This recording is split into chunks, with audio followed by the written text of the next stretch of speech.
Ah, sí, pero no me dejó meter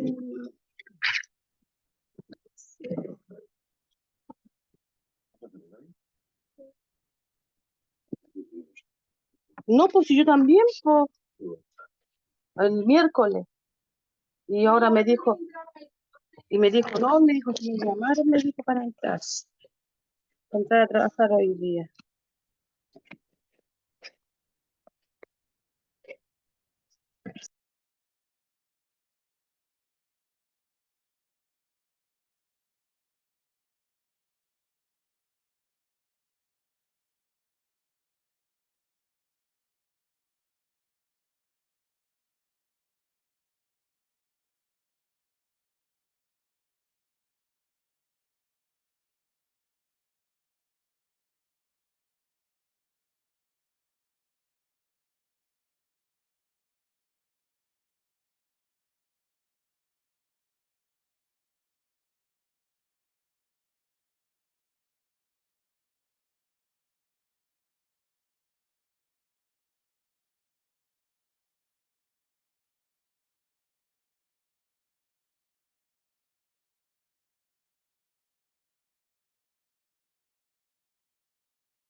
Hola chicos,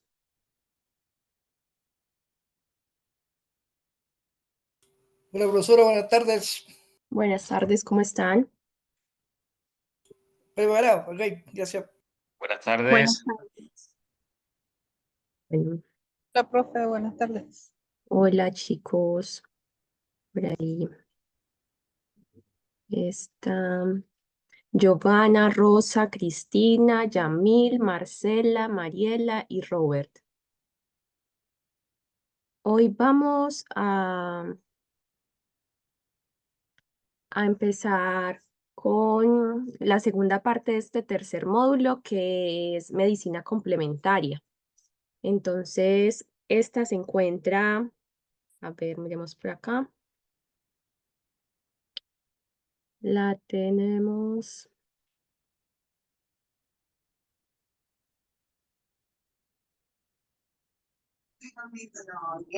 Tenemos el módulo 3 que dice rol del auxiliar de farmacia con las 4 clases y el PDF está en el módulo de medicina complementaria, que es este, ¿ya?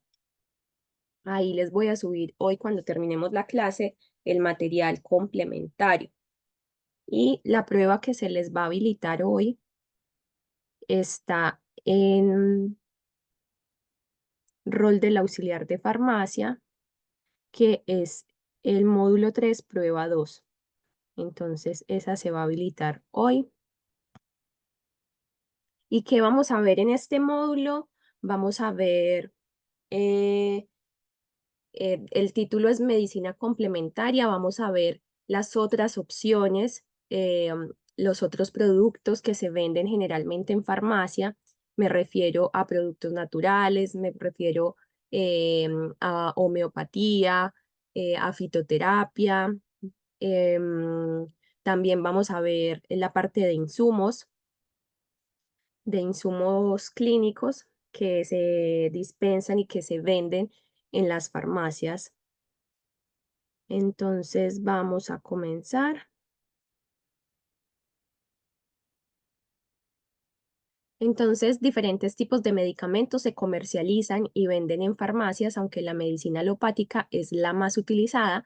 También existe un amplio uso de medicamentos homeopáticos y otro tipo de medicina complementaria. Básicamente, el término alopatía nace es como para darle nombre a ese resto de medicamentos que no son homeopáticos. ¿Ya? Entonces, la homeopatía es una práctica que habla de curar eh, una situación, un problema de salud con algo similar, ¿cierto? Dice lo similar, cura lo similar. Y con la alopatía hablamos más de que lo contrario es lo que cura, ¿cierto? Un antagonismo, por ejemplo, un antagonista de receptores. Entonces, dentro de la alopatía no solamente están estos fármacos tradicionales de síntesis química, en la alopatía también tenemos todo lo que es la medicina biológica, que actualmente cobra una, digamos, una gran parte del mercado y un interés utilizando productos a base de, no de síntesis química, sino productos que se generan a partir de microorganismos, bacterias, virus, hongos, a partir de componentes de animales, de crecimiento de células. Ya, entonces, esto es biotecnología, ¿cierto? Por medio de la biotecnología se obtiene la insulina, que es tal vez como el ejemplo más recurrente, pero también de muchos otros fármacos que se generan no por síntesis química, no por síntesis de laboratorio.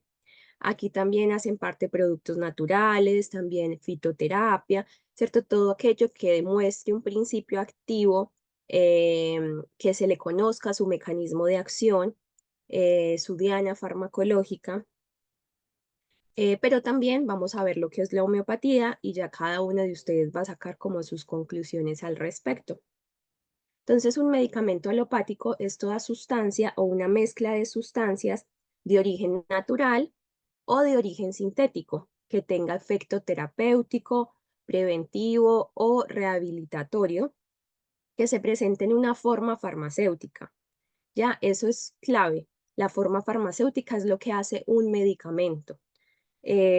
También homeopatía. La homeopatía genera medicamentos porque están en su forma farmacéutica.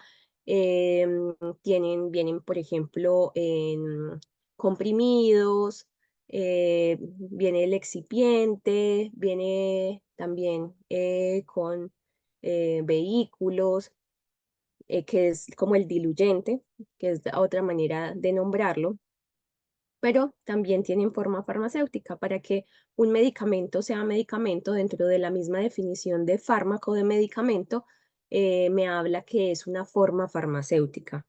Ya, si por ejemplo en una farmacia se venden hojas de té, eso no es un medicamento. Si ese medicamento lo trituramos, se pulveriza, se coloca en una cápsula, ya puede ser un producto natural, ¿cierto? Ya se puede constituir como un medicamento de origen natural. Pero mientras no tenga una forma farmacéutica, no es un fármaco. Entonces, el medicamento alopático se identifica como tal por su actividad farmacológica, ¿cierto? Esa actividad farmacológica que se conoce y que uno puede decir, mire, el difenidol, por ejemplo, la flunaricina actúa en cierta parte en este receptor y lo que hace es que genera vasodilatación. O por ejemplo, los IECA inhiben la enzima convertidora de angiotensina. Esa angiotensina, al no producirse en tanta medida, entonces no va a generar vasoconstricción. Entonces, todo lo que conocemos con actividad biológica, que se enmarque en esta definición, pues es un medicamento alopático. Ya que se conozcan sus características físicas, sus características químicas, sus características biológicas, y acá dentro de esta clasificación pertenecen la mayoría de medicamentos, ¿cierto? La mayoría de los fármacos que se comercializan en Chile y en el mundo son medicamentos alopáticos. Por otro lado están los homeopáticos. En los homeopáticos también tienen forma farmacéutica, pero su mecanismo de acción no está bien definido, no está bien dilucidado, no es bien conocido exactamente cómo actúan estos fármacos, en dónde, en qué receptores, en qué diana farmacológica. En farmacia encontramos medicamentos alopáticos como aquellos de síntesis química, ¿cierto? Que es la mayoría, ¿cierto? Un ejemplo claro de esto es alopurinol, la metformina, la metoclopramida, la mayoría. Aquellos que están obtenidos mediante biotecnología, ¿cierto? Que es, la biotecnología es una ciencia que ocupa procedimientos y procesos em, para generar productos, porque no solamente son medicamentos, sino generar productos a base de, digamos, material orgánico vivo. Por ejemplo, cuando hablamos de la penicilina es un hongo. Cuando hablamos de, por ejemplo, lo mismo, ¿cierto? La insulina o, por ejemplo, las unidades formadoras de colonia de los probióticos, todos esos fármacos, porque son probióticos, son microorganismos, em, bueno, que ayudan o fomentan más bien el crecimiento de microorganismos en el cuerpo. Todos son sintetizados a partir de, digamos, una base o sustrato natural, ¿ya? Pero también entonces acá entran lo que son productos naturales y también productos homeopáticos. Existen también aparte de todo esto. Los productos naturales también son productos alopáticos. Entonces vamos a ver primero la fitoterapia, vamos a ver después productos naturales. Todos estos son medicamentos alopáticos y después vamos a ver los medicamentos homeopáticos. Entonces, la fitoterapia es también conocida como medicina herbal. Proviene del griego fitos, planta o vegetal, y terapia.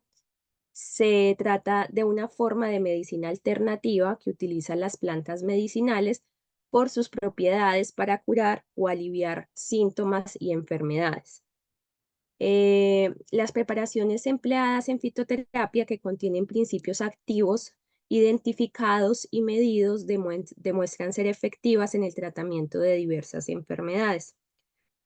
Ya, entonces no solamente los medicamentos, digamos, de síntesis química están provistos de principios activos, ¿cierto? También la fitoterapia, los productos naturales tienen componentes activos, solamente que muchas veces los nombramos o les damos otro nombre diferente. A veces los llamamos metabolitos, pero siguen siendo los encargados de generar la actividad, ¿cierto? El efecto farmacológico. La fitoterapia se refiere a la utilización de plantas medicinales con fines terapéuticos. El término fue utilizado por primera vez por el médico francés Henri Leclerc, a principios del siglo. Esta práctica busca marcar una diferencia con la medicina sintética o la medicina convencional. Entonces, recordemos que la mayor cantidad de fármacos que se encuentran en el mundo son de síntesis química. La síntesis química es mucho más estandarizada. A lo largo de la historia ha logrado como tener mayor validación. em, es más fácil de producir que la medicina, bueno, que la fitoterapia, ¿cierto? Porque en la fitoterapia tenemos que tener, tenemos que cuidar muchas condiciones para que las plantas tengan más o menos la misma concentración de un metabolito.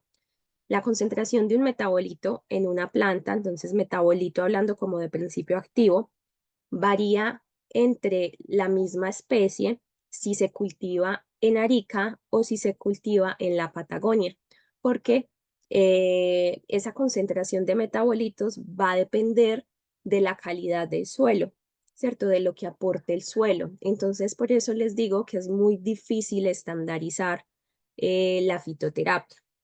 Y por eso es que en Latinoamérica, en Chile, digamos que no se tiene una buena escuela de fitoterapia. Mientras que, por ejemplo, en Francia, en Alemania, sí tienen la fitoterapia muy avanzada porque han logrado estandarizar procesos, han logrado como encontrar, por decirlo de alguna manera, las fórmulas estándar y también la normatividad que avale como esa validación, como esa metodología de la producción de fitoterapia, pues de medicamentos fitoterapéuticos. A diferencia de acá, que cuando se sacan plantas, digamos que no hay una regulación tan estricta, entonces pueden sacar, no sé, boldo, pero lo sacan, digamos, como les digo, en Arica, con una concentración diferente a la que sacan, por ejemplo, en Coyhaique. Entonces es complicado eso, la falta de estandarización en que yo no puedo encontrar como una misma medición de, en este caso, el principio activo, que sería el metabolito, como si pasa en la síntesis química, ¿cierto? Como se hace en laboratorio, todo está supremamente estandarizado y siempre sé que en tal cantidad de fármaco hay esta concentración, ¿cierto? Siempre, por ejemplo, si hago un jarabe de 250 miligramos de claritromicina en 5 ml, pues siempre voy a saber que en 1 ml van a haber 50 miligramos, ¿cierto? Está muy bien estandarizado. En cambio, con la fitoterapia es más complicado. Nos falta mucho trabajo, nos falta en general, ¿cierto? En Chile, en Latinoamérica, porque digamos que acá mayormente se está enfocando, está enfocada la medicina en la medicina tradicional. En Europa ya se ha dado más la mirada y como el respeto a la fitoterapia. Hay escuelas de fitoterapia, hay diplomados, hay magíster, entonces hay todo un respaldo. Mientras que, digamos que acá, incluso yo creo que en las facultades de medicina no le hacen como, no hay como materias ni siquiera relacionadas con fitoterapia como para considerar o pensar que un médico dentro de sus conocimientos esté la prescripción de estos productos. Ya es difícil en el sentido en que, digamos que esta cosecha salió muy buena, con muy buena concentración de los metabolitos, pero la siguiente no salió con tan buena concentración. Y es por falta de validar los procesos, em, de generar como una estandarización de los métodos, de también el cuidado del suelo en la misma medida siempre. En 1980, la fitoterapia obtuvo una definición más precisa como una terapia complementaria que emplea plantas o sus partes, transformando el empirismo de la medicina tradicional en un fundamento científico. En esencia, se somete a prueba la medicina tradicional en laboratorios mediante el método científico para validar o descartar su uso popular. Entonces, yo les mencionaba siempre que para que un medicamento se llame medicamento debe tener forma farmacéutica. Eh, en algunas partes, la fitoterapia, las partes de, digamos, de las plantas, cuando se venden como partes de plantas, como hojas, conservan su nombre como fitoterapia, ¿ya? Pero miren, por ejemplo, acá, que se pulveriza, por ejemplo, o acá, y se generan formas farmacéuticas. En algunos lugares lo siguen llamando como fitoterapia, pero en realidad esto ya es un producto natural y que va a tener un registro ISP, ¿ya? Y en otros lugares mantienen como el concepto de que la fitoterapia mantiene la forma de las plantas, ¿cierto? Mantienen la droga, como ellos denominan la droga, la parte de la planta que hace el efecto farmacológico, porque muchas veces, por ejemplo, es la raíz, como pasa con el jengibre, quien tiene el efecto farmacológico determinado. Algunas son las hojas, en algunas plantas lo que se utiliza es el tallo, en otras plantas lo que se utiliza es el fruto, en otras las flores. Entonces, mantenerlo así como en su estado natural es lo que denominan fitoterapia.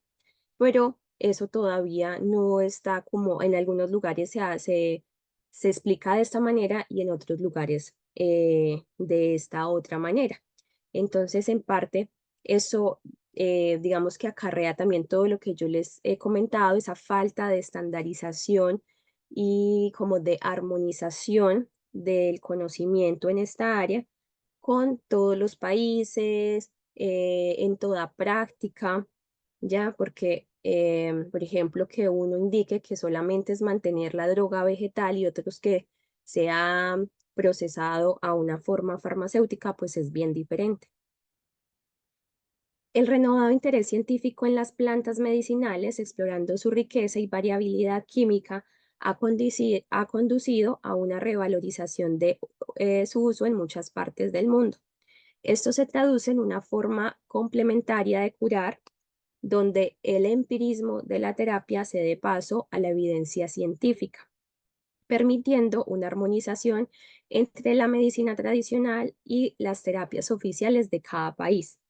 Muchos de los estudios que se hacen en el mundo, eh, generalmente siempre en cada lugar hay grupos de investigación que buscan muchas veces es como revalidar ese conocimiento ancestral que tienen los antepasados de diferentes zonas o lugares del mundo. Entonces, por ejemplo, en tal región, esta comunidad utiliza el boldo para, no sé, determinado efecto farmacológico. O en este caso, por ejemplo, la planta que denominan viadil como antiespasmódico. O, por ejemplo, que utilicen el diente de león como diurético. Es como un ejemplo, ¿cierto? Entonces, lo que hacen muchos laboratorios en el mundo es tomar estos productos, esto, por ejemplo, el diente de león, y experimentar y validar que efectivamente, por el método científico, estos productos sí tienen un efecto diurético. Cuando el estudio ya pasa como a revisar cuál es el componente específico que genera ese efecto diurético, ¿cierto? Digamos que sacan y dicen, es que es este componente y ese componente lo extraen de esa planta, ese metabolito lo extraen de esa planta y lo procesan en un laboratorio, esto ya lo están convirtiendo, incluso a partir de eso pueden generar un fármaco de síntesis química.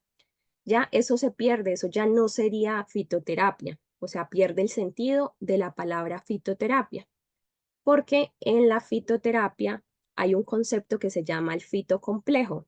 Entonces, en el fitocomplejo es una composición, es una combinación de diferentes componentes que hacen y se potencian entre sí para generar el efecto diurético, por ejemplo, del diente de león. Entonces, no es extraer un solo componente, no es un solo principio activo, ya, sino que son varios que entre todos se potencian ese efecto de diuresis. Y eso es lo que le da la esencia a la misma fitoterapia.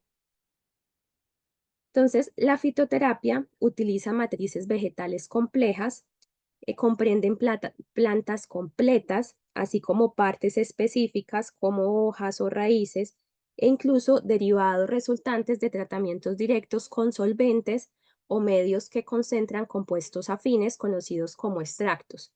¿Cierto? Un extracto es simplemente cuando se combinan estas plantas, ¿cierto? Por ejemplo, en este caso, estas flores y estas hojas y este tallo, por ejemplo, se maceran acá y se coloca alcohol o se coloca agua, ¿cierto? Se deja por un tiempo, unas horas, días, y se extrae ese líquido, ¿cierto? Ese líquido se vuelve rico en esos componentes iniciales que tiene la planta y eso se llama extracto. En este complejo entramado, denominado fitocomplejo, se encuentran numerosos compuestos de diversas naturalezas químicas, ¿cierto? Fenoles, taninos, antocianinas, digitálicos, como varios componentes, y entre todos hacen ese efecto. El fitocomplejo constituye una mezcla de sustancias activas y otras acompañantes que colaboran de manera conjunta para alcanzar un objetivo terapéutico común. Este resultado terapéutico no sería el mismo si se administran las sustancias por separado, es decir, como monosustancias. O sea, no es llegar y tomar unos componentes específicos de esa planta, ¿ya? Porque el efecto, o sea, el efecto que se le da a esa planta es como de manera completa, ¿cierto? De manera sin extraer ningún componente, ¿ya? Y la validación que se hace en el laboratorio es de ese fitocomplejo, ¿cierto? Se sabe que la planta es rica en determinados componentes y a esos componentes se les ha probado cierta actividad, pero juntos actúan mucho mejor, se potencian. Cuando ya se les decide sacar un componente en específico, eso ya se vuelve otro tema, ¿cierto? Eso ya es una síntesis cuando se extrae una sola parte, cuando se intenta copiar en el laboratorio, cuando se revisa su estructura, cuando se genera una creación o una generación, una síntesis química, ¿cierto? Que es como copiar esa estructura, generar esa estructura, sintetizar, obtener esa estructura a partir de algo. ¿Ya? Entonces, si por ejemplo se sabe que, por poner un ejemplo, los fitoesterol, no, los polifenoles son los que son encargados de generar ese efecto, pues lo que haría en un laboratorio de síntesis química es buscar precursores naturales que tengan mucha abundancia de esos polifenoles, por ejemplo, y extraerlos y sintetizarlos, ¿cierto? Pero en este caso no les interesa eso, les interesa mantener el complejo como tal. Técnicamente las sustancias activas se denominan metabolitos secundarios. Entonces acá no le vamos a decir principios activos, sino metabolitos secundarios, siendo productos derivados de la fotosíntesis que desempeñan roles cruciales en procesos vegetales, como la defensa contra patógenos y la protección contra los rayos UV. La combinación de metabolitos secundarios es única para cada especie, ya que su biosíntesis está principalmente regida por la genética vegetal. Además, factores como la fisiología, el estrés, la procedencia geográfica y las condiciones de recolección del vegetal también influyen en esta compleja mezcla. Entonces, digamos que la parte enriquecedora de de la fitofarmacia, por decirlo así, es que nunca, nunca, nunca se va a poder copiar exactamente la misma concentración en una planta, ¿cierto? No, no se puede como tener una producción es completamente idéntica.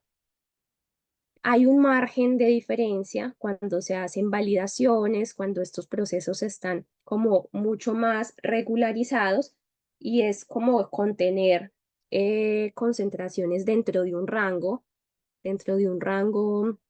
permitido, por decirlo así, pero debido a que la fisiología, debido a que las condiciones climáticas de las diferentes partes del mundo donde se está generando esa misma planta es diferente, el agua que cae, la humedad, los rayos UV, todo eso va a generar un cambio en la producción de esos metabolitos, porque se producen tras la fotosíntesis. La procedencia geográfica, porque así uno busca imitar las mismas características del suelo que hay en Aysén, va a ser completamente imposible tener exactamente la misma, digamos, el mismo suelo que se tiene en Aysén. Entonces es muy difícil, como les decía inicialmente, controlar todos estos factores de las plantas, ya diferente a cuando se hace síntesis de algún componente en el laboratorio, donde todos los factores están bien como controlados. Persiste la errónea creencia de que los productos derivados de plantas son inofensivos e incluso beneficiosos debido a su naturaleza, un enfoque que entra en conflicto con el hecho de que su efecto terapéutico se atribuye a la presencia de principios activos con propiedades farmacológicas. Entonces, una pregunta de prueba es esta, ya porque ningún producto natural es inocuo.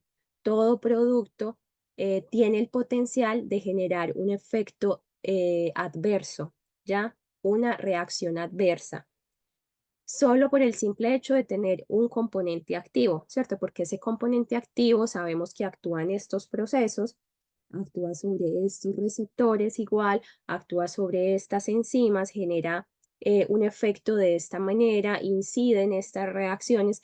Entonces, claramente todo componente que entre a nuestro cuerpo y que sea potencialmente activador o inhibidor de algún proceso, pues está sujeto a generar reacciones adversas. Entonces, hay una falsa creencia que es que los productos naturales no generan efectos adversos o que los productos naturales son inocuos. Ya eso es falso. También los productos naturales y con la terapia se pueden tener efectos adversos no deseados, ¿cierto? Finalmente son efectos no esperados, no deseados, muchas veces sí conocidos, muchas veces sí que puedan esperarse, pero que se desea que no pasen. Esta percepción se fundamenta en la tradición de uso en lugar de estudios sistemáticos que evalúan su seguridad, los cuales suelen ser escasos, y sin tales estudios solo pueden identificarse riesgos evidentes, frecuentes y de recurrencia inmediata, como el caso de toxinas y venenos naturales como la cicuta, el cianuro, las toxinas de hongos venenosos y el veneno de escorpión, que son tan naturales como la miel de abeja.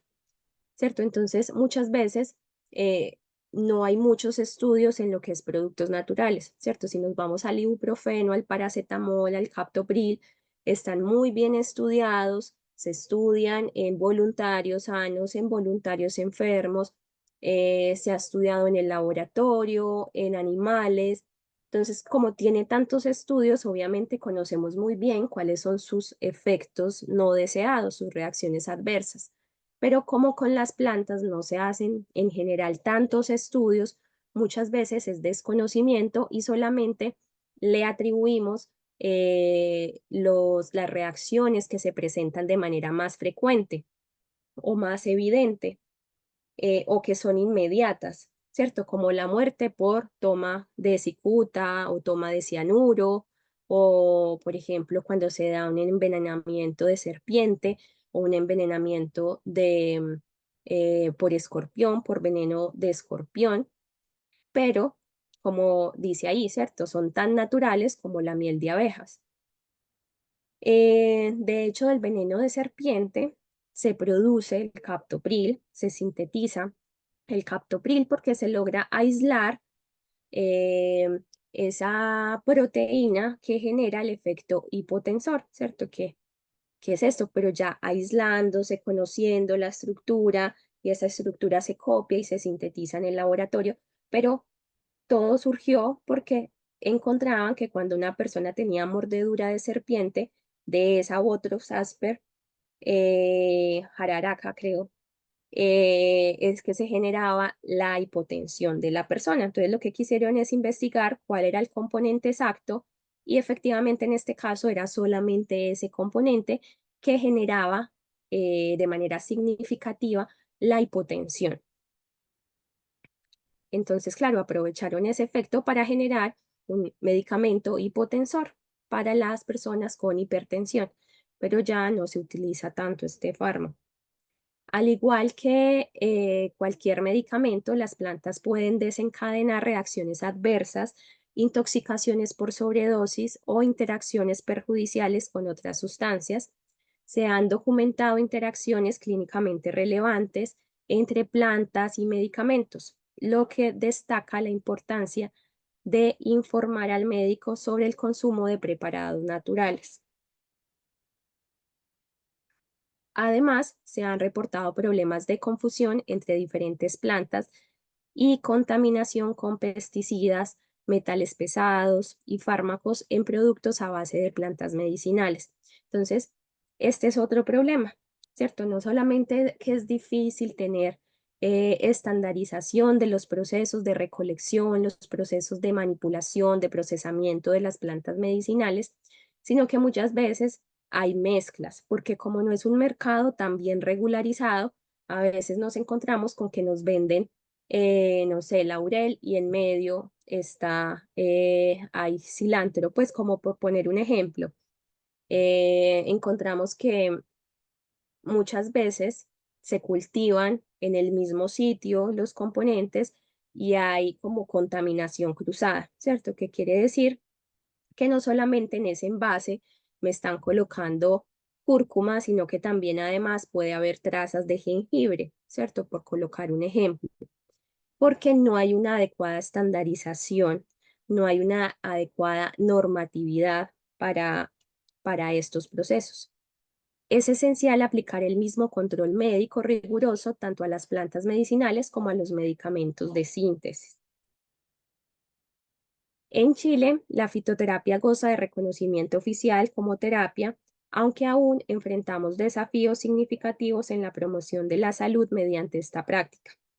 Y esto básicamente es porque no hay escuelas, porque no hay pregrados, porque no hay materias en las universidades que destaquen o que generen espacios o que se dicten materias de fitoterapia dentro de las mallas curriculares, ¿cierto? No se puede hablar de lo que no se conoce. Y las personas que se interesan en esto, pues son pocas, bueno, pocas si lo comparo con la cantidad de personas que están interesadas como en los fármacos de síntesis o los biotecnológicos. Entonces son pocas, hacen sí sus diplomados, hay un diplomado acá en Chile, bueno, hay varios de fitoterapia, pero no es algo que le den a los médicos en las clases, no es algo que a nosotros como químicos farmacéuticos también sea como un gran volumen de la malla curricular, pues nosotros tenemos acercamientos pues sí se tiene fitofarmacia, pero no hay como dentro de las mallas curriculares en general de los profesionales de la salud, como la cantidad de créditos, la cantidad de como de horas que se le asigne a la fitoterapia. Entonces es difícil desde la prescripción cuando hay desconocimiento. Además, pues la falta de un estatus jurídico válido contribuye a la ausencia de regulación, permitiendo la venta libre de plantas en yerberías, mercados, ferias y comercio callejero, a menudo dirigido por individuos sin conocimiento especializado. Esto no es malo, ¿cierto? Yo no estoy diciendo que esto sea malo, pero si se quiere como respaldar como la fitoterapia como tal, sí se debe tener mayor regulación, y la regulación lo que busca es garantizar que efectivamente eh, esos productos que tenemos finalmente como producto final se hayan generado a partir de unos procesos que están validados, que están estandarizados, a partir de un lugar de cultivo que cumpla con características específicas, con factores específicos, que obviamente no va a ser exactamente igual a la producción anterior, pero sí muy similar, ¿cierto? Y que cumpla ciertas características mínimas para salir al mercado, cosa que no se hace en esta venta callejera de ferias, de mercado, ¿cierto? En donde incluso, como les digo, se vende de manera cruzada plantas y que muchas veces no están cumpliendo ni siquiera el límite de concentración de estos componentes que hacen el fitocomplejo y que son los que generan o a los que se les atribuye un efecto farmacológico, un efecto biológico, un efecto terapéutico en el cuerpo. Entonces, la falta de estandarización en los productos agrava la situación, ya que las propiedades curativas recomendadas no siempre se alinean con criterios fundamentados. En la actualidad, en Chile, las plantas medicinales están emergiendo como un producto no convencional de exportación dentro de la oferta agroalimentaria nacional, respaldadas por el apoyo del Ministerio de Agricultura a diversas iniciativas productivas en este sector. A pesar de que el país es productor de plantas medicinales, el consumo nacional es sorprendentemente bajo al esperado, no superando los $5 anuales per cápita, en marcado contraste con los $30 anuales por persona registrados en Europa, que es lo que les decía yo. En Europa, no todo Europa, pero sí en algunas regiones como Francia, como Alemania, todo el mercado de la fitofarmacia está mucho más avanzado, está regularizado, está estandarizado, está normado, ya está muy bien caracterizado. Entonces, cuando sale un producto, se certifica de que cumple con todos estos criterios y está respaldado, por ejemplo, por un registro específico, un sello que valida que efectivamente es un producto confiable y que va a servir efectivamente para lo que está indicando o a lo que se está atribuyendo que genera un efecto. Anualmente en Chile se consumen alrededor de 1.000 toneladas de hojas de boldo, 500 toneladas de hojas de álamo y más de 50 Profesora, toneladas. ¿Sí? disculpe, me parece también que está muy presente un tema cultural. Bueno, aquí en Chile, no sé, en otros países de Sudamérica también, al parecer, en que primero se le da la mayor importancia o relevancia a los productos de marca. Después vendrían a lo mejor los bioequivalentes y los genéricos. Y posteriormente las agüitas de hierba que corresponderían a la fitoterapia de manera más popular. Y tengo la impresión también de que de todo esto de la medicina alternativa, o como lo que estamos viendo, se presenta más en un tema donde las ciudades son más chicas o más de pueblo, más de provincia. Más No así la rurales. ciudad, no así, por supuesto, no así las ciudades grandes como la capital, Santiago, o las capitales de provincia, donde sí las farmacias de cadena y las farmacias también de venta independiente están establecidas y, como bien dice usted, también están estandarizadas. Pero aún así, me ha tocado la oportunidad en que mucha gente le tiene más fe a la fitoterapia, a las plantas, a las raíces, a muchas cosas, y, y le dan un mayor uso, inclusive como que descartan la farmacia tradicional. Claro, yo creo que pueden convivir eh, todos dándole como el espacio a cada uno, porque obviamente hay casos de casos, pues uno no va a recomendar únicamente fitoterapia para una persona que tenga un cáncer de mama estadio 3, ¿cierto? Es como eh, siempre conservando como a ver, como las diferencias. Yo trabajaba en una clínica oncológica y yo hacía seguimiento y muchas veces dentro de la creencia de las personas era que, por ejemplo, te decían, es que no voy a volver a la quimioterapia y voy a utilizar cúrcuma o voy a utilizar solo cebolita porque me la recomendaron. em, y eso, ¿cierto? Entonces, como que hay que contextualizar bien cuál es la finalidad de cada y cuál es el alcance de cada producto. Ya, entonces, sí, hay muchas plantas medicinales que cumplen con muchas características y son ricas en ciertos componentes y ciertos metabolitos y uno sabe que son buenos como antiespasmódicos, ayudan con los cólicos, sirven para las náuseas, ayudan con dolor, ayudan a bajar la glicemia. Eso es, por ejemplo, totalmente reconocido por la farmacia, pero eh, a pesar de que hay fármacos de quimioterapia como la vincristina, la vinblastina, que se generan a partir de plantas medicinales, ¿cierto?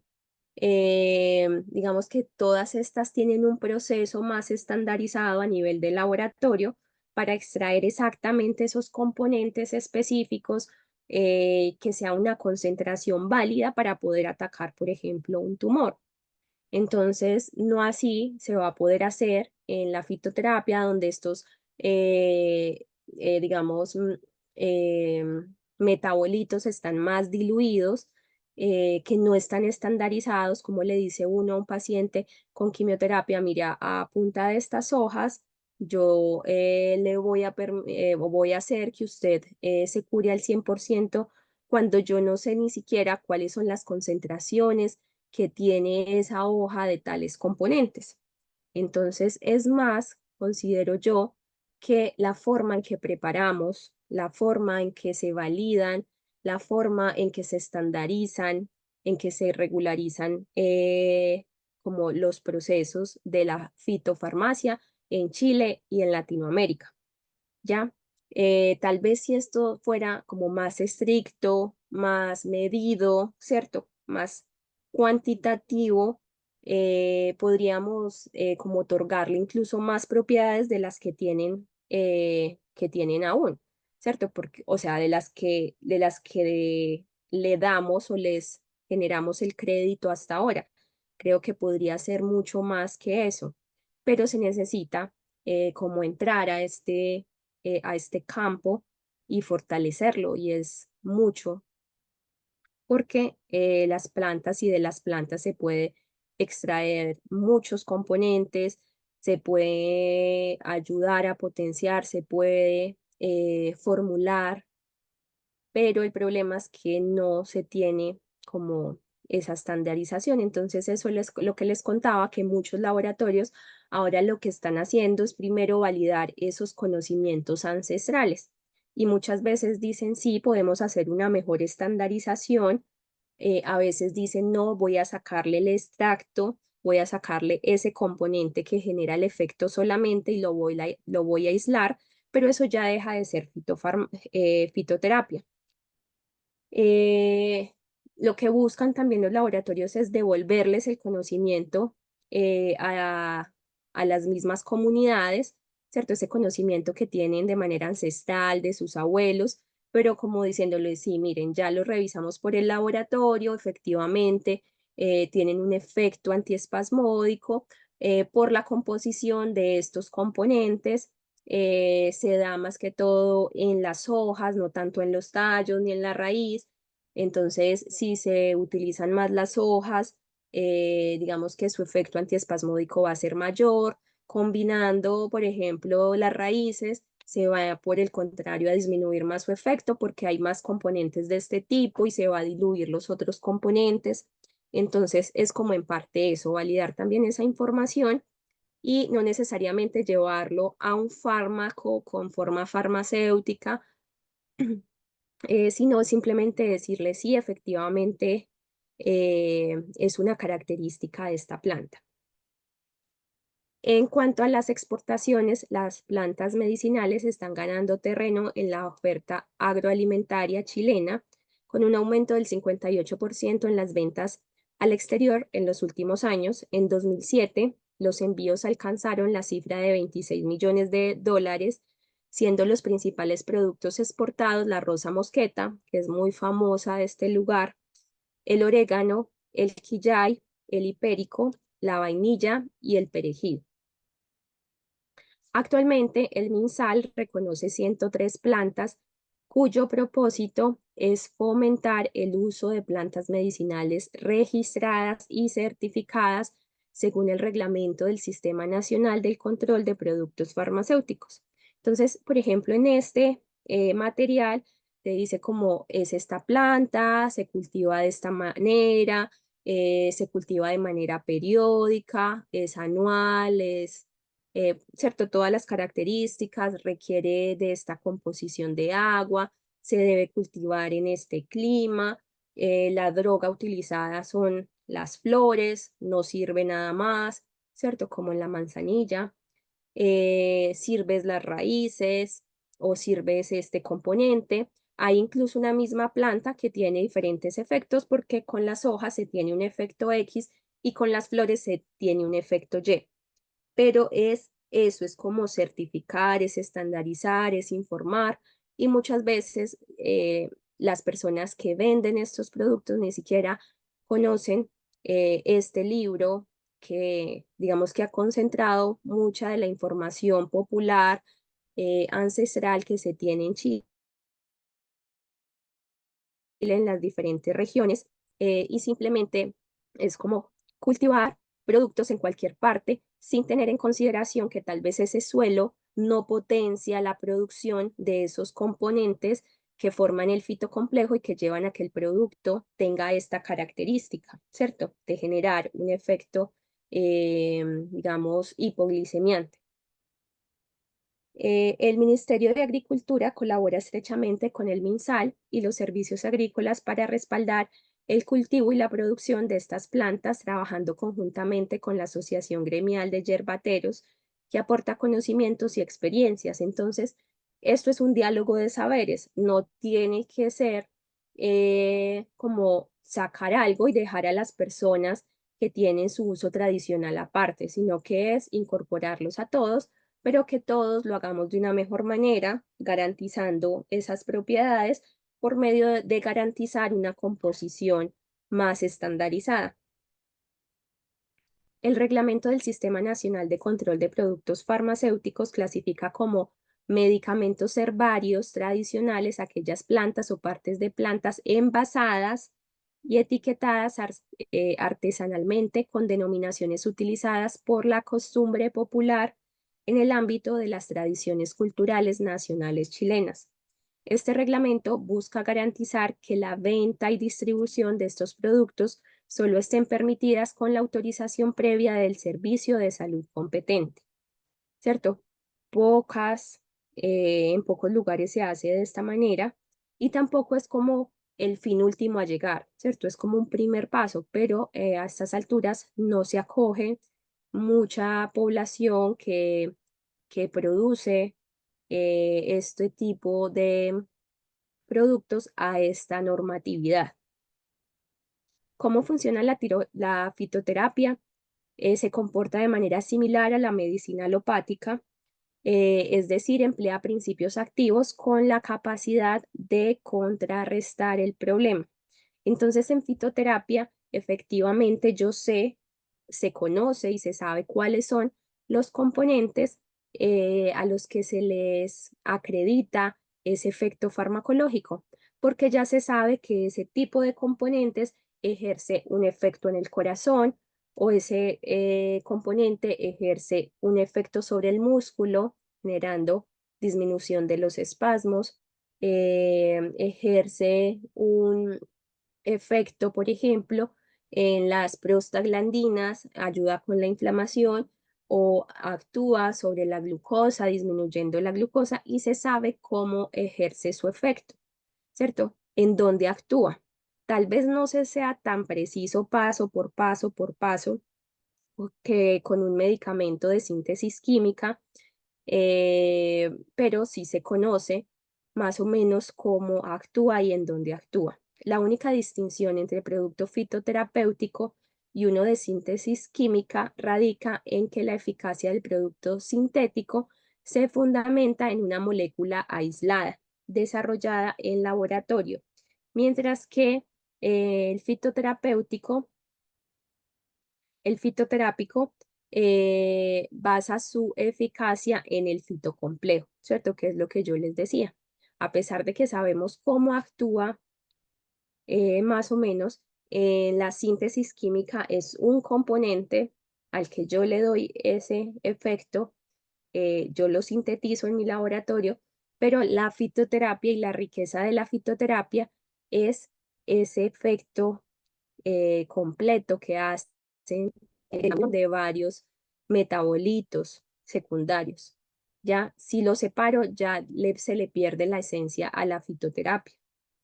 Este último se refiere al conjunto de principios activos, ese fitocomplejo, y otros componentes naturales presentes en la droga. Y recordemos que en fitoterapia el nombre droga se le da a la parte vegetal a la cual nosotros le atribuimos ese efecto, ¿cierto? Entonces una droga es hojas, o la droga es los tallos, o la droga es el, las raíces o las flores o los frutos, ¿ya? Mientras que en general en farmacia la droga es cualquier producto que pueda generar un efecto eh, sobre el cuerpo, ya no necesariamente es una droga ilícita.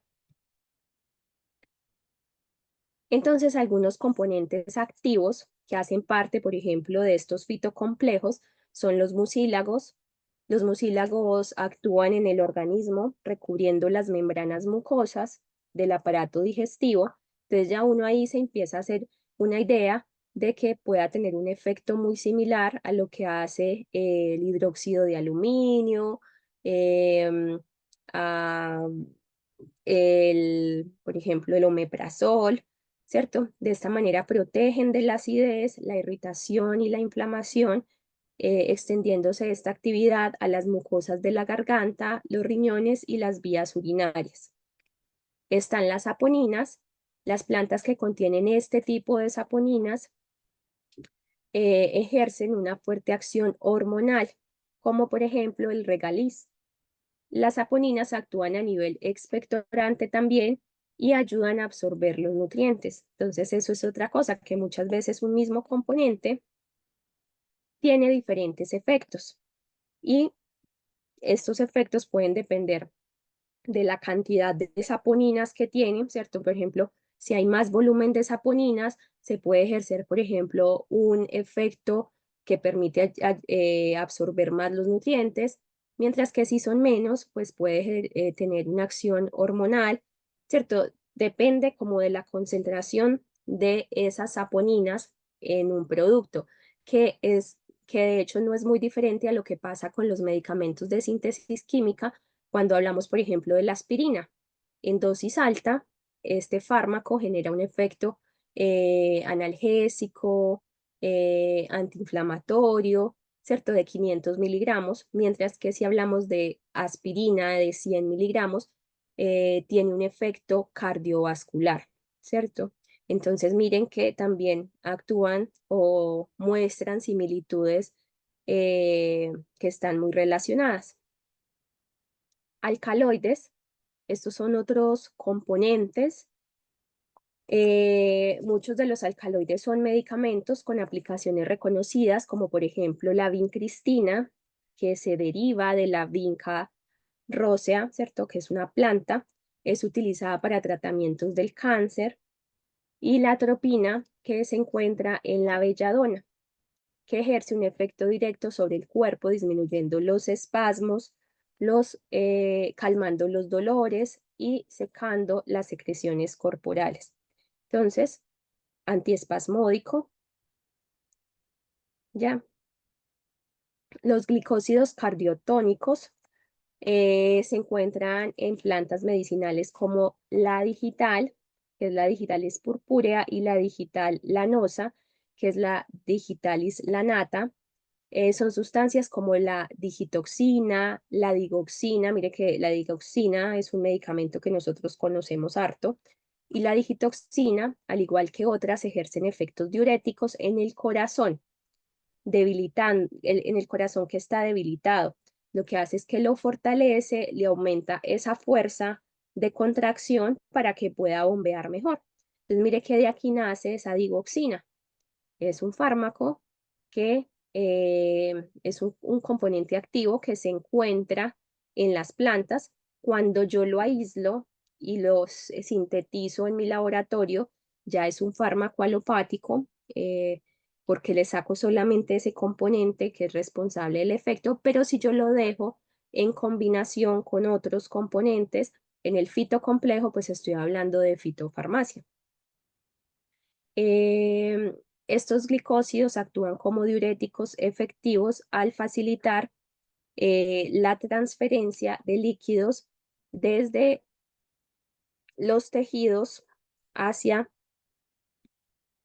el tracto urinario, contribuyendo así a reducir la presión arterial, ¿ya? Y aumentar esa fuerza de contracción que tiene el músculo del corazón para llevar esa sangre a todas las partes del cuerpo, pero nace de acá, nace de estas plantas.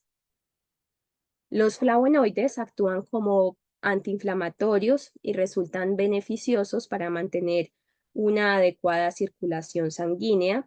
Algunas plantas que contienen flavonoides son el alforfón, la hoja de vid y el limón.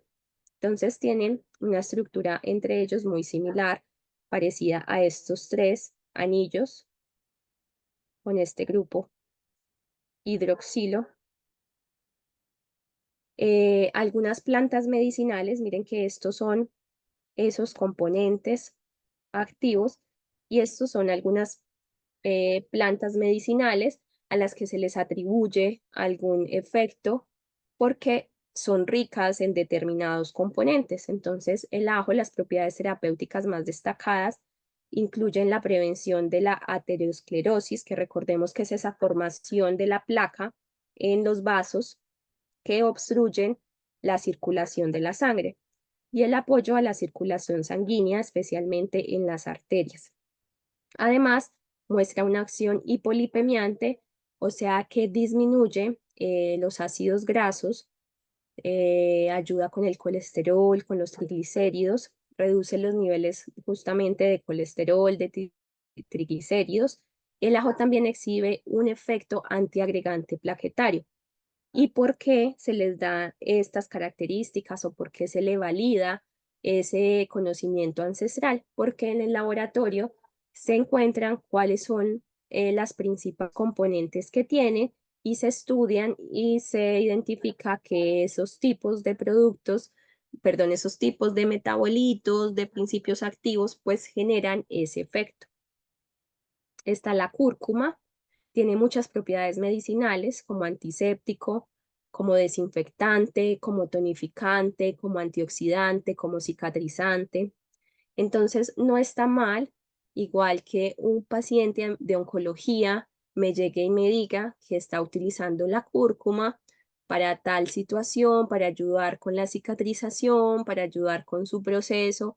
de quimioterapia, pero que no me diga que va a dejar la quimioterapia porque va a utilizar solo la cúrcuma. ¿Ya? Entonces, es importante eso tener en consideración.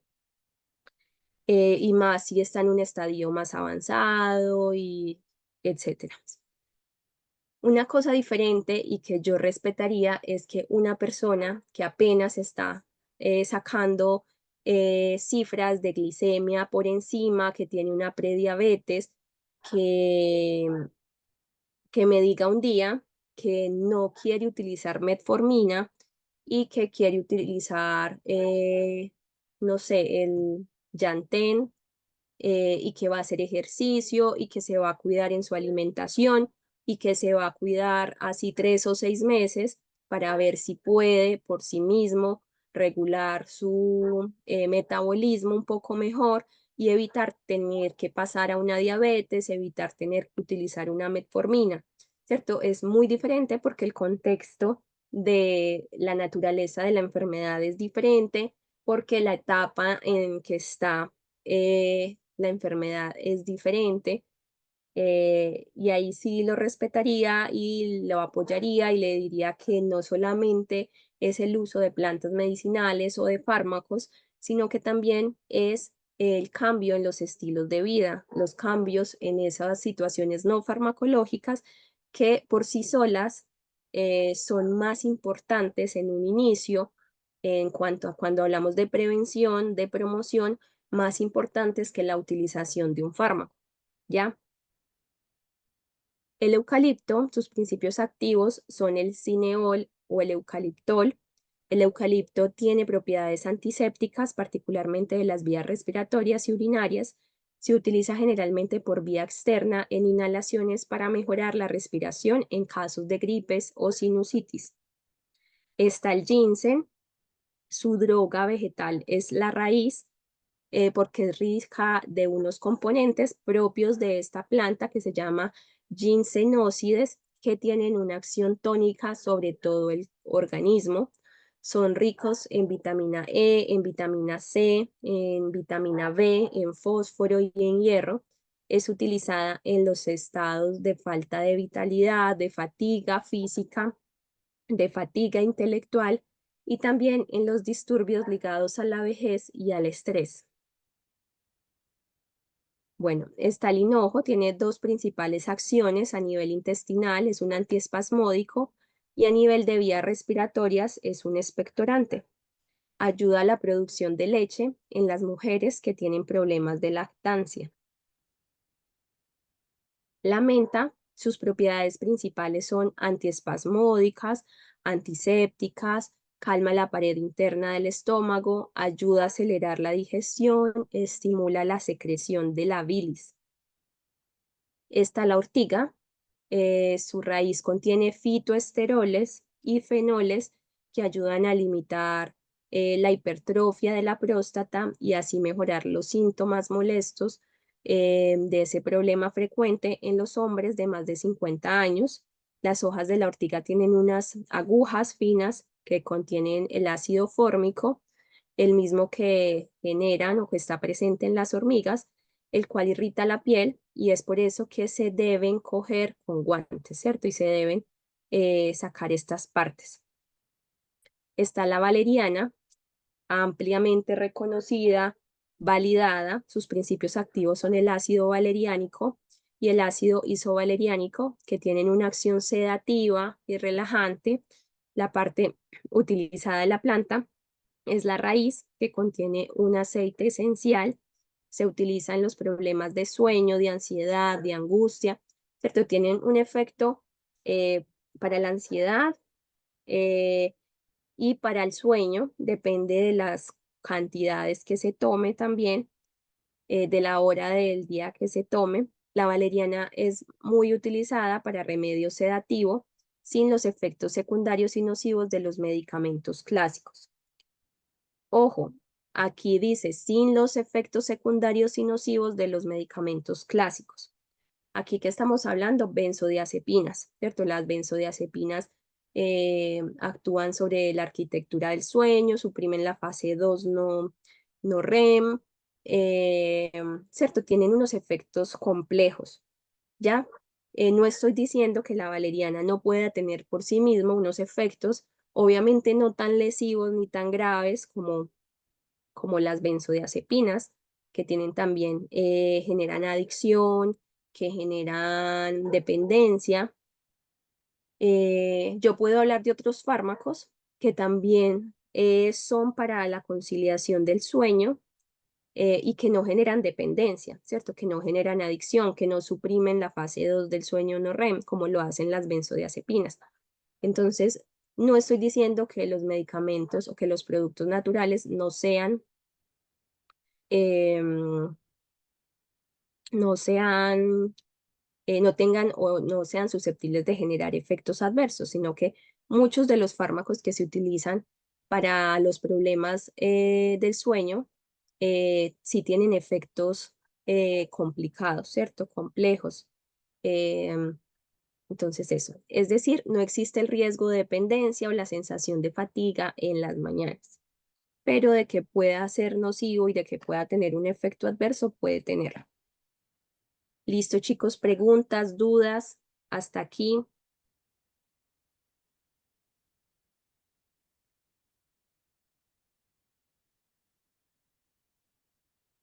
Entonces nos vamos a ver en unos 10 minutos ya, como a las 8:15, 8:17.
Hola chicos. Listo, entonces vamos a retomar con lo que es productos naturales. ¿Ya? Entonces, a partir de plantas medicinales y minerales se elaboran los productos naturales. Entonces, no quiere decir que los productos naturales sean solamente a base de plantas medicinales, sino que también se puede obtener productos naturales a base del reino mineral. Chicos, ¿están por ahí? Sí, Sí, aquí profesora, estoy yo. estamos acá. Ya. Entonces se entiende por medicamento natural y tradicional aquel que en su composición contiene principios activos o partes obtenidas directamente o mediante procesos específicos de vegetales, de minerales o incluso también de animales, cuyo uso se haya justificado por la práctica de la medicina tradicional o bien por sus estudios científicos. Y miren que acá estos productos naturales vienen ya en forma farmacéutica.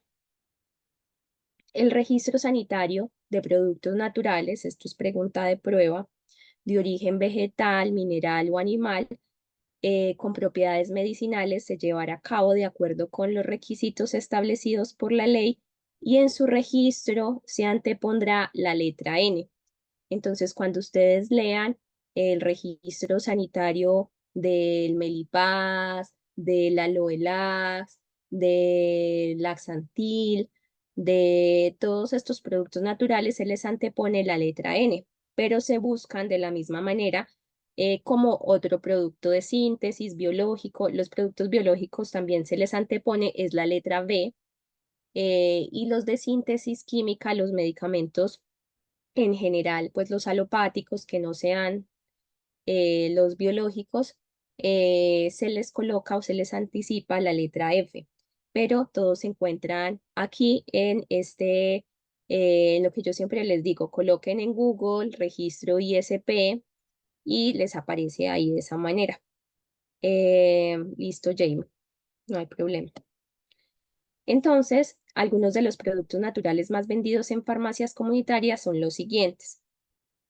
Em, digamos que una parte que a mí me parece muy buena de este curso es que les orienta un poco, obviamente no les damos todo lo que hay en profundidad de la homeopatía, porque incluso hay materias exclusivas y largas y hay diplomados en homeopatía, pero sí se les da un acercamiento a lo que es homeopatía, también a lo que son los productos naturales, a lo que son la fitofarmacia, como para que igual les quede ahí. Muchas personas siempre van como orientándose por gustos y por intereses para hacia diferentes campos y áreas. Yo tengo colegas CUEFES que el año pasado, por ejemplo, hicieron el diplomado en fitofarmacia porque les gusta mucho esa área, ¿ya? De manera personal y como en mis eh, intereses profesionales no está tanto la fitofarmacia, me parece un área muy bonita, muy enriquecedora, muy amplia y muy retadora. A mí me parece muy difícil por lo mismo, por la falta de validación, pero digamos que dentro de mis intereses está más la síntesis química, la biotecnología, la ingeniería genética, más que la fitofarmacia, que la parte natural o que la homeopatía, pero los intereses son muy particulares. Como les digo, tengo compañeras que les gusta más la parte de fitofarmacia, les gusta más la parte de productos naturales y yo he experimentado en productos naturales y me gusta, eh, pero digamos que uno obviamente tiene preferencias, entonces así también las tienen ustedes y ustedes las van adquiriendo.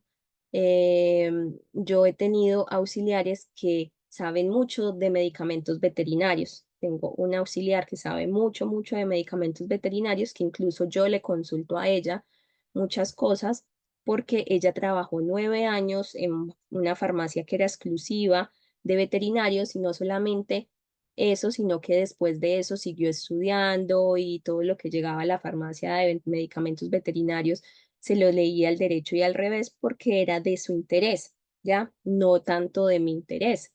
Obviamente se conoce lo fundamental, lo que como QF tengo que saber, y así, si tengo una consulta de fitoterapia, le pregunto a Tiare, que es mi amiga, que es muy experta en fitoterapia y que le encanta, y lo consulto con ella porque ella es la experta, ¿cierto? Entre las dos, ella es la que tiene más conocimiento, tiene un diplomado, siempre le pregunto como, miren, yo trabajo en atención primaria, ¿cierto? Yo trabajo en CESFAM y yo trabajo en un CESFAM rural.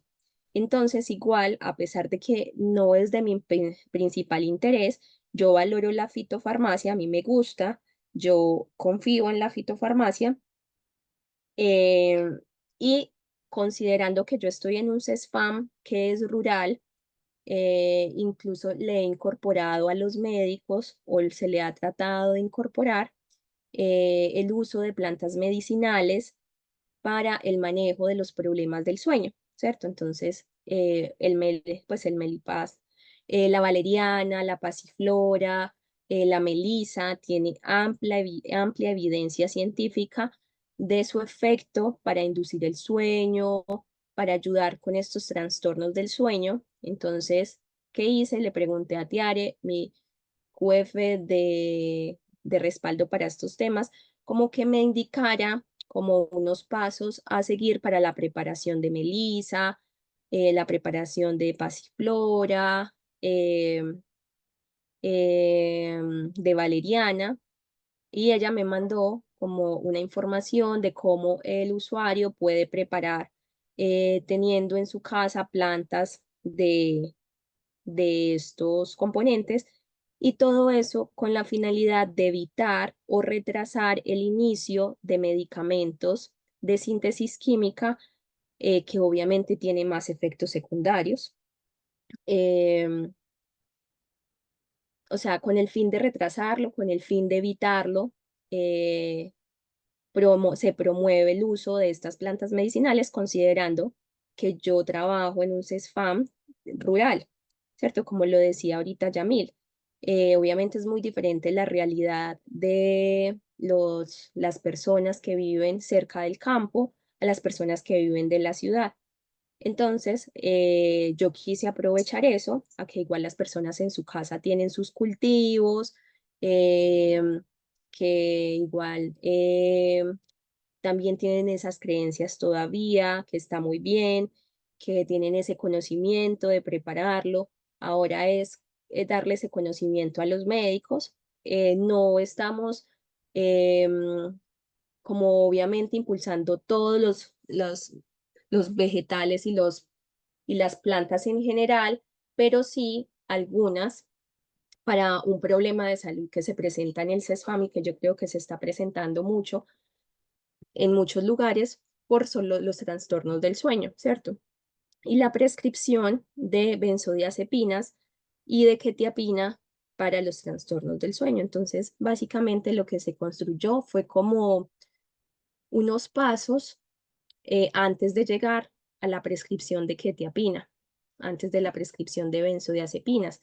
Entonces, inicialmente es fomentar lo que es la higiene del sueño, recomendar terapia cognitivo-conductual, después, si esto no, entonces plantas medicinales, entonces brindar algunas opciones como las tres que les dije, explicar cómo se preparan. Si esto no hace efecto, una prescripción de receta externa de melatonina, ¿cierto? Pero de 9 miligramos, llegar a 9 miligramos, a pesar de que la melatonina no está todavía en el arsenal de la región de Aconcagua, del Servicio de Salud de Aconcagua, puede hacer que esté en otros SFAM. Para nosotros solamente los pacientes del programa de paliativos pueden acceder a la melatonina, el resto de población no, pero creo que para este año el nuevo arsenal sí la va a tener, pero a pesar de eso, se prefiere que incluso dejen la receta externa a empezar con benzodiazepinas, que igual se pueden entregar desde el CESFAM, pero que igual los riesgos son mucho mayores, ¿cierto? Se prefiere como que el usuario trate de hacer este gasto de 2.300 de melatonina a que, digamos, tenga que pasar más adelante por los posibles riesgos del uso de benzodiazepinas. Ya si efectivamente se ha cruzado como con todas estas alternativas antes de, pues ahí sí que te apina y con un límite de comprimidos al día y una receta de máximo 180 días y etcétera, ¿cierto? Y después entonces ya como que en crisis o en situaciones agudas, em, benzodiazepinas, pero así como si es lo posible, 1 mes, 2 meses y no más que eso. Y explicando y educando y dando toda la información como respectiva del caso. Entonces, eso como básicamente. Y como les digo, siempre y cuando haya evidencia de que efectivamente sirvan estos productos. Obviamente queda ahí de que lo mismo de siempre, ¿cierto? El cultivo que tiene la señora Juanita en su casa de Melisa es con estas condiciones, con este tipo de terreno, muy diferente a lo que pueda tener la señora Lucía del CESFAM X en la Patagonia, pero todos buscando que se utilicen tal vez productos que le pueden servir a la persona y que se evite el uso de benzodiazepinas o de quetiapinas que tienen otro tipo de riesgos. Entonces, dentro de los productos naturales más vendidos en farmacia, tenemos estos que son la melisa, el melipaz famoso. Miren que el registro ISP empieza por N, trae un número 100 y este es 21. Esto quiere decir que este año, 2026, tiene que hacer renovación de ese registro porque es cada 5 años. Entonces el nuevo registro ISP va a decir N-100/26. Esta última parte se refiere a la fecha. Forma farmacéutica son cápsulas, trae melisa officinales y trae pasiflora. La indicación es tratamiento de trastornos nerviosos como ansiedad, estrés y colon irritable. La dosis recomendada es 1 a 2 cápsulas cada 8 horas. Está el amamelis supositorios, principio activo, extracto blando de amamelis, bidestilado de amamelis, extracto fluido de Aesculus. Mire que las farmacias no, igual tienen hartos productos naturales de homeopatía, ¿ya? Pero ustedes cómo saben que es un medicamento homeopático y cuándo es un producto natural por el registro ISP, ¿cierto? Porque este empieza por N, el otro empieza por H. Por ejemplo, estas farmacias no manejan sobre todo estos productos naturales, entonces es bueno que igual ustedes conozcan eh, como esto de productos naturales, de fitoterapia, porque nunca sabemos que la oportunidad se les presente es en unas farmacias NOP, en unas que eh, basen su portafolio en productos homeopáticos, ¿ya? O que sean productos naturales o que sean fitofarmacia. Forma farmacéutica supositorios para este caso, porque también vienen otras formas farmacéuticas. La indicación de este es para las hemorroides. La dosis recomendada es un supositorio, obviamente vía rectal, 2 veces al día. Y el registro ISP obviamente empieza por N, 406, y esta ya está desactualizado porque ya debe estar /25. Está el cardomariano de 300 miligramos, eh, principio activo cardomariano, y trae de este laboratorio específico, vitamina B6, pero hay otros que no traen vitamina B6, solamente es cardomariano. Vienen cápsulas, se indica para la inflamación del hígado y le ayuda a regenerarse, aunque también actúa sobre otras dolencias del cuerpo, como son el colesterol, las molestias menstruales y el estreñimiento. pero el cardomariano tiene un componente que se llama silimarina y ese tiene demasiada evidencia científica para todos los problemas del hígado. Ya es como un regenerador del hígado, em, se ayuda para las intoxicaciones, para el hígado graso, para todas estas situaciones del hígado, la elevación de las enzimas hepáticas. La dosis recomendada de este laboratorio, ¿cierto? Porque mire que este es de 300 miligramos, pero ustedes pueden encontrar un cardomariano de 250, de una concentración diferente. Entonces, la dosis va a cambiar. Para este de FNL son 2 cápsulas al día durante el desayuno. Está el Aloe Lax, trae Aloe Capensi 130 miligramos y trae linaza 130 miligramos. Es un laxante, mantenimiento de las heces blandas, prevención del esfuerzo en la deposición, forma farmacéutica en cápsulas. La dosis recomendada es de 1 a 2 cápsulas. Listo, Macarena, al acostarse, ¿cierto? Entonces, antes de irse a acostarse, toma 1 o 2 cápsulas para en la mañana poder ir al baño. No debe ser administrado en forma continua ni por largos periodos de tiempo. No administrar durante el embarazo, la lactancia y tampoco a niños menores de 12 años. También seguramente renueva registro este año, porque no creo que saquen del mercado el Aloe Lax, y empieza por N-102. Y mire que también es de laboratorios NOP.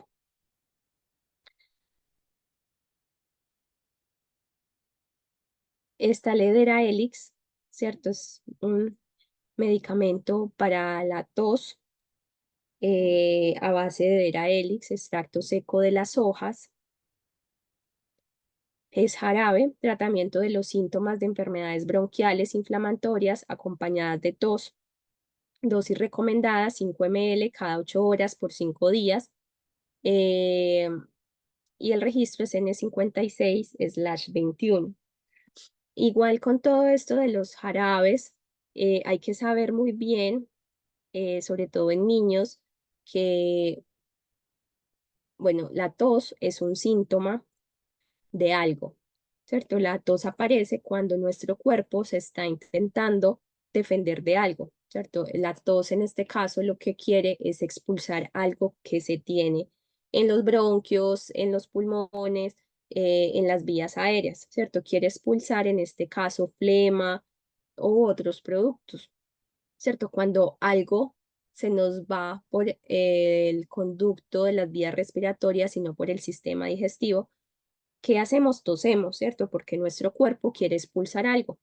Entonces hay que tener mucho cuidado con la prescripción de antitusivos, porque en una enfermedad respiratoria, ¿cierto? Por ejemplo, en, en un resfriado, o en una persona que tiene mucha congestión por flema, lo que se quiere es que el cuerpo por sí mismo expulse toda la flema. Entonces, muchas veces realmente no son necesarios los antitusivos, ¿cierto? Porque los antitusivos generan como un efecto para que tú no tosas, ¿cierto? Son antitusivos, y ahí se queda la flema. Entonces ahí se genera la infección porque las flemas son un caldo para las bacterias para crecer, y pues como obstruyen también los canales, pues no se puede dar la respiración adecuadamente. Entonces, si no expulsamos esas flemas, vamos a tener un deterioro por falta que no, digamos, tomamos adecuadamente el oxígeno y liberamos ese dióxido de carbono, que es la finalidad de la respiración, y que además se puede complicar el síntoma respiratorio porque puede generar infección. Entonces, muchas veces la mejor indicación es no indicar jarabe para la tos, y mucho más si se trata de niños. Hay algunos jarabes que ayudan a diluir esa flema y a botarla por las heces, ¿cierto? Que ayudan a diluirla y a retirarla, pero hay otros jarabes que son para esa tos seca, ¿cierto? Recordemos que hay tos con flema y hay tos seca. Entonces, si cuando tenemos una tos con flema y utilizamos un fármaco que es para tos seca, simplemente lo que va a hacer es que no tosamos, pero no nos va a ayudar a expulsar. Entonces, hay que tener cuidado con eso. La dosis recomendada son 5 ml cada 8 horas por 5 días y el registro ISP empieza por N, ya les había dicho 5621. La espirulina, esta son 500 miligramos de algas de espirulina en cápsulas. Es un producto que contiene proteínas, minerales, trae vitaminas, enzimas, carotenoides que pueden ayudar a mantener la salud del organismo. Es apto para dietas vegetarianas como suplemento y también genera una sensación de llenura para que la persona no tenga, sobre todo cuando las personas son como muy ansiosas por la comida, o para como sentir esa sensación de como de estar satisfecho. La dosis recomendada es de 1 a 3 tabletas al día de esta espirulina de 500 miligramos de Zambi, porque todo depende de la marca. Está el Valupaz, mire que otra vez vuelve Laboratorios NOP, Farmacias NOP. El principio activo es a Valeriana officinales, Passiflora, Coerulea, Humulus lupulus, y vienen cápsulas. Esta es la combinación de estos tres componentes que tienen efectos sobre los trastornos de los nervios, los trastornos nerviosos y psicosomáticos, principalmente insomnio. La dosis recomendada es de 1 a 2 cápsulas al acostarse y el registro ISP es N de naturales, guión 101/26. Está el Ciruelax jalea. El principio activo es de pulpas, de ciruelas, de manzanas, de semillas de linaza y de miel. Es una jalea mermelada, esa es la forma farmacéutica, es una jalea. El envase contiene 300 gramos. Es un laxante de origen natural. Para adultos y niños mayores de 15 años, se toma una cucharada, que es aproximadamente 15 gramos, antes de acostarse. Todos estos productos se toman en la noche para que ayuden y hagan efecto en el intestino durante la noche, y en la mañana se puede ir al baño. Se puede prescribir en niños menores de 15 años, pero debe venir con receta, ¿cierto? Se debe consultar con el médico, como la autorización de el uso. Y el registro ISP es N32/26. Bueno, Garden House y Laboratorios NOP este año tiene harto trabajo para renovar todas esas registros ISP. Está el armonil, trae valeriana, trae pasiflora, crataegus, viene en gotas como el armonil día, el armonil noche, como estos de abajo, pero también vienen comprimidos recubiertos, como estos que vemos acá para la noche y los del día.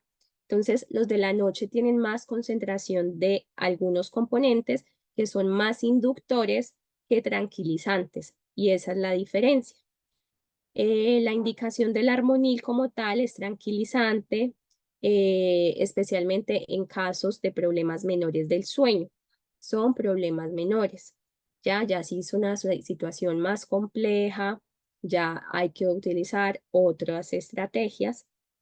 Dosis recomendada como sedante y para alteraciones del sistema nervioso, utilizar 1 a 2 cápsulas, 1 o 2 cucharadas, 2 a 3 veces al día. Como inductor del sueño, lo mismo en agua antes de acostarse.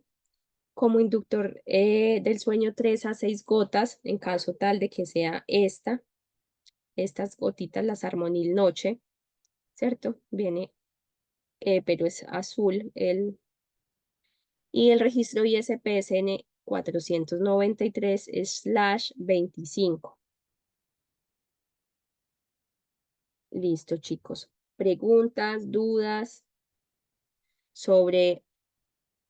Bueno, en la próxima clase igual vamos a continuar con otros productos naturales, pero hasta acá, si tienen consultas de fitoterapia, si tienen consultas de productos naturales. Sí, tengo una preguntita, profesora. Sí, Por ejemplo, cuando hablamos de dosis recomendada, por ejemplo, en esta que se llama Amamelis supositorios, menciona que es un supositorio birectal 2 veces al día. sí, Más o menos, estimando el tiempo en que se lo debe tomar, sería como cada 12 horas. exacto, aplicarlo. Sí, eso es o sea, como en general, ¿no? Porque, por ejemplo, hay algunos que no mencionan como Como cada cuánto tiempo hay que tomarlo. el intervalo. Sí. Sí, lo que se recomienda es que sea cada 12 horas en este caso, no que se administren en el mismo tiempo juntos, sino que tienen como un intervalo de acción más o menos de 12 horas, o sea, 2 veces al día, pero si te lo aplicas, por ejemplo, 10 horas después, no hay problema, pero no se recomienda que sea en el mismo momento porque Ujú. puede no obtenerse el efecto deseado, porque igual si yo me introduzco un supositorio, pues ya ese va a estar ahí haciendo el efecto, y si yo introduzco otro, pues se va a perder mayor cantidad por el lugar de absorción en el que están. Entonces se recomienda que sea primero uno y a las 12 horas el otro. Ok. Vale, muchas gracias, profe. Y, por ejemplo, hay otros que dicen es que hay que tomarlos cada uno por aparte. Mire que dice 2 cápsulas durante el desayuno. Entonces, Ujú. este sí son juntas en el Sí. desayuno. Este puede ser una o dos, pero las dos en la noche. Este, pues dice cada 8 horas, pero también puede decir 3 veces al día. O puede decir la concentración que son 15 mililitros. Esta generalmente es de 1 a 3 tabletas, pero en la mañana. Todo lo que son como vitaminas, esto en la noche es obviamente pero si nosotros nos vamos, por ejemplo, al Melipaz, es cada 8 horas, ¿ya? Entonces eso es como de lo que ustedes van empezando a conocer y a saber, y ustedes empiezan a buscar, pero todo lo que, por ejemplo, es rico en vitaminas, es generalmente durante el día, antes de las 12 del mediodía, cuando es muy rico en vitaminas, ¿ya? Y ya ustedes van sabiendo, por ejemplo, esto que es para inducir el sueño es en las noches, todo lo que es más para laxantes en las noches, em, y ahí, como que buena la pregunta, porque de hecho casi para todos los productos naturales te dicen es 2 cápsulas al día, 3 cápsulas al día, pero no te Sí. especifica. O lo otro puede ser también que hay algunos que se recomienda, por ejemplo, con el desayuno y con el almuerzo, pero no en la cena. ¿Por qué? Porque es rico en algún componente que digamos que antes como que te estimula, ¿ya? Y por el otro lado, lo que es más relajante, lo que es más tranquilizante, se recomienda es en la noche. ¿Tendrá algo que ver como el ciclo circadiano? Algo de... Ciclo circadiano, sí. Casi todos los fármacos tienen una regulación, yo creo que el 90%, según el horario del día, porque Ujú. en determinados horarios hay más síntesis de algunas componentes, por ejemplo, incluso eh, por ejemplo, el triptófano, que es como el sustrato de uno de los sustratos de la melatonina. Entonces no es que se tome en la noche, sino que se tiene que tomar tiempo antes para que dentro del cuerpo se genere todo este tiempo hasta que se produzca la melatonina, Ujú. Sí. la serotonina. Listo, chicos. Y como hoy es lunes, entonces todos quedan con la asistencia Recuerden que a las 9 se habilita la prueba. La prueba es de las clases anteriores. Les voy a ser súper sincera, por experiencia es la prueba en donde les va no tan bien. Entonces, si de pronto ustedes no se sienten tan bien preparados para hoy, yo les recomiendo que la dejen para para el, para cuando se abra las 4 pruebas a final del curso. Generalmente yo prefiero que hagan y les recomiendo que hagan las pruebas cuando son, ¿cierto? Porque uno no sabe qué les pueda pasar después. O sea, como si tuvieron inconveniente hoy y bueno, ya la tuvieron que dejar para otro día, pues háganlo, ¿ya? Eh, pero si la mayoría de veces en todas las pruebas les recomiendo que las haga el mismo día, porque si de pronto a veces no la hacen, de pronto al final se les olvida, se les pasa o tienen un inconveniente allá. Pero en este caso, que digamos es una prueba un poquito más compleja porque es cálculo de dosis, si lo revisaron, si revisaron la guía, casi todos los ejercicios son muy parecidos a lo que ustedes tienen en los PDFs, ¿cierto? Con diferentes nombres de fármacos, con otros medicamentos, pero requieren como de harta concentración, entonces por eso les digo, o sea, si están bien para hoy, háganla de una vez. Pero si ustedes de pronto no pudieron estudiar o no han leído ni siquiera el PDF, o si de pronto no han revisado la clase del lunes anterior o la clase del jueves, o sea, no asistieron a la clase, entonces dense el tiempo para revisar bien, para leerse bien el PDF, que básicamente es eso, pero también ver las grabaciones de la clase en caso tal de que alguno no haya podido ir a alguna de las 2 clases y como garantizar y estar casi seguros de que van a poder estar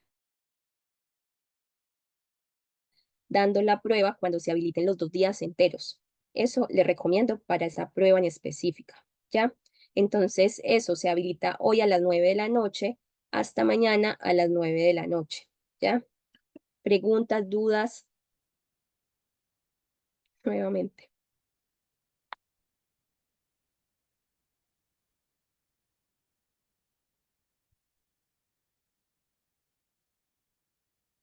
Listo, chicos, entonces que estén bien, que les vaya muy bien en la prueba, que nos vemos entonces el jueves, que descansen